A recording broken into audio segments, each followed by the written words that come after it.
खुलुमबाय गोजोन फुंबिलि बयनिसिमबो नोंथांमोनखौ आंनि चेनेलाव गासैखौबो बरायनाय बावहरग्रोनाय थाबाय आसा खालामो नोंथांमोना खौरांखौ नायनानै मोजां मोनगोन।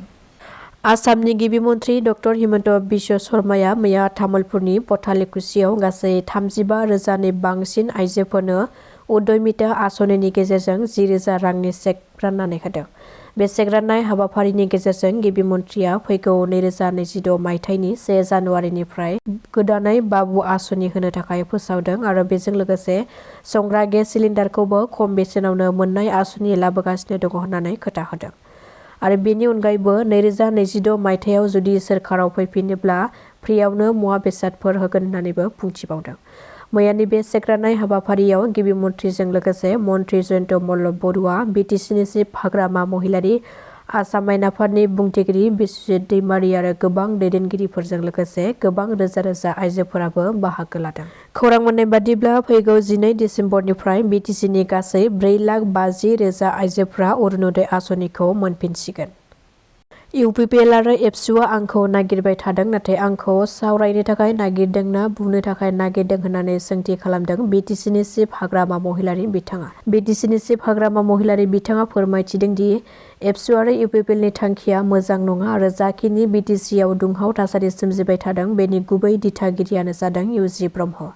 एबसु आरो UPPLआ मोनद' हारिनो ST होनायनि मुङाव आन्दोलन खालामनायखौ खाबु लानानै जा खामानि मावदों एबा आन्दोलन खालामदों बेखौ जों मिथिगौ। बिसोरनि थांखिया BTCखौ माबोरै दखल खालामफिननो हागोन आरो जेरैखि जाया BTCखौ आन्दोलन खालामनाय, BTCआव सानसेबो सुख एबा गोजोन गैयै थासारि सोमजिहोनाय। बेनि अनगायैबो एबसुनि आफादगिरि दिपेन बर' बिथांनि सायावबो खेंफोरथि होदों हाग्रामा महिलारी बिथाङा। एबसुनि आफादगिरि दिपेन बर'आ बुफाय बुसि खालामनाय एबा हिंसायारि जाथायजों सोमोन्दो गैया बुंनाया थार नङा मानोना बबे एबसु आरो सोर फरायसाया BTCनि सेक्रेटारियेटखौ बुफाय बुसि खालामदों जों बेखौ मोजाङैनो मिथिगौ। बिथांमोना थांनाय 5 बोसोराव BTCखौ गोबां नंखाय खोथाफोर बुंनानै सालायबोबाय आरो सालायबावनो थाखाय गोबां आसा खालामदोंमोन नाथाय थांनाय बिसायख'थियाव रायजो राजाफ्रा सोरखारखौ सोलायहोनायनि थाखाय बिथांमोननि सिमाङा फेलें जादों। बे फेलें जानानै BP एबा गोदान सोरखार सालायनायखौ बिथांमोना सैज्य खालामनो हायाखै होननानैबो बुंथिबावो BTCनि चिफ हाग्रामा महिलारी बिथाङा। टकुवा खनायाव आयेन बेरेखा निसा मुवाफोरनि हेंथायै गोख्रों सिग्रोमनाय हाबाफारि लानायनि गेजेरजों निसा फेग्रा मुवाफोरजों लोगोसे बे जाथायजों सोमोन्दो थानाय 2 सुबुंखौ खादों पुलिसआ। बे हमजानाय 2 सुबुंखौ लक्ष्यजित बरपात्र आरो गुबुन सासेखौ अनुप बरा होननानै सिनायथिनो होदों। BPFनि लाइमोन दैदेनगिरि कास्टम बसुमतारिया एबसुनि आफादगिरि दिपेन बर'खौ बायदिसिना रावजों सोंखारिनायखौ लानानै बिथांनि मुसुखा सावनानै गोख्रों खुद्रिसारदों दुलाराय बर' फरायसा आफादनिफ्राय। कास्टम बसुमतारि बिथाङा राजखान्थि खालामबाय था नाथाय एबसुनि आफादगिरि दिपेन बर' बिथांखौ बिबान एंगारनो आरो बायदिसिना आरजाथावै रावजों सोंखारिनाया मोजां जायाखै। दुलाराय बर' फरायसा आफादा माब्लाबाबो हारिनि गावस्रानाय हाबा मावा होननानैबो गोख्रों अजद दैखांदों दुलाराय बर' फरायसा आफादनिफ्राय। हादोरनि गोबां बिरखं गाथोनफ्राव इन्डिग' बिरखंखौ केन्सेल खालामनाय जादों। गासै गं 200नि खाथियाव इन्डिग' बिरखंफोरखौ बन्द' खालामदों। सुलुंनिफ्राय मिथिनो हानाय बादिब्ला पाइलटनि आंखाल आरो गुबुन गुबुन जेंनाफोर सोमजिबाय थानायनि जाहोनाव बेफोर बिरनो गोनां बिरखंफोरखौ बन्द' एबा केन्सेल खालामनो गोनां जादों। जायखौ लानानै दावबायारिफोरा खमैबो 12 घन्टासो बिरखं गाथोनाव थानांनानै गोबां दावराव दावसि सोमजिदों।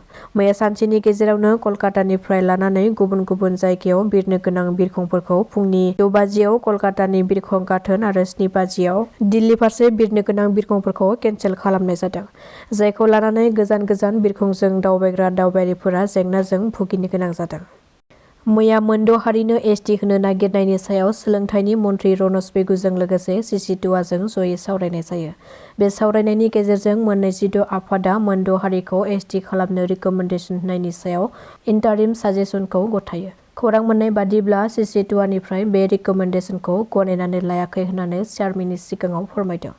बे रिपर्ट बादियै आथिखालनि ट्राइबेल सुबुंफोरनि गासै बिथिङावनो खहा जागोनखौ गोख्रोङै नारसिनो। मख'नो गोनांदि दान मोनसेनि गेजेराव मेलेमजिबि संबिजिरारि रोंग'सा रिटायार्ड बिउर'क्रेट्स आरो लेजिस्लेटर्स बिथांमोननि कनसालटेटिभ ग्रुप दानानै फाइनाल साजेसनखौ गथायगोन आरो गिबि मन्थ्रिजों सावरायनाय जागोन। बेजों लोगोसे नखर मन्थ्रि अमित शाह बिथांजों ट्रिपार्टिट टक खालामनो थाखायबो दाबि दैखांनाय जायो। मंगलदैनि 2 नं बेजपारायाव लामा जाब्रबथायजों सासे सुबुंनि जिउ खहा। बेजपारानि लामा साखाथिनि फख्रियाव बाइकआ बेलथायनानै गोग्लैलांनायनि जाहोनाव बे गिख्रंथाव जाब्रबथाया जादों। बे गिख्रंथाव जाब्रबथायाव जिउ खहा जानाय सुबुंखौ नाहरबारिनि श्यामल शर्मा आरो बिखौ मंगलदैनि ड्रीम थियेटारनि सामलायगिरिमोन होननानै मिथिनो मोननाय जादों। जुबिन गार्गनि रय रय बिनाले सावथुनखौ नायखांनानै न'सिम गिदिंबोफिननाय समावनो जादों बे गिख्रंथाव जाब्रबथाया। दासिमनि खौराङा एसेनोसै। नोंथांमोना खौरांखौ नायनानै मोजां मोनदोंब्ला चेनेलखौ साबस्क्राइब खालामनानै लानो हागोन। गोजोन्थों।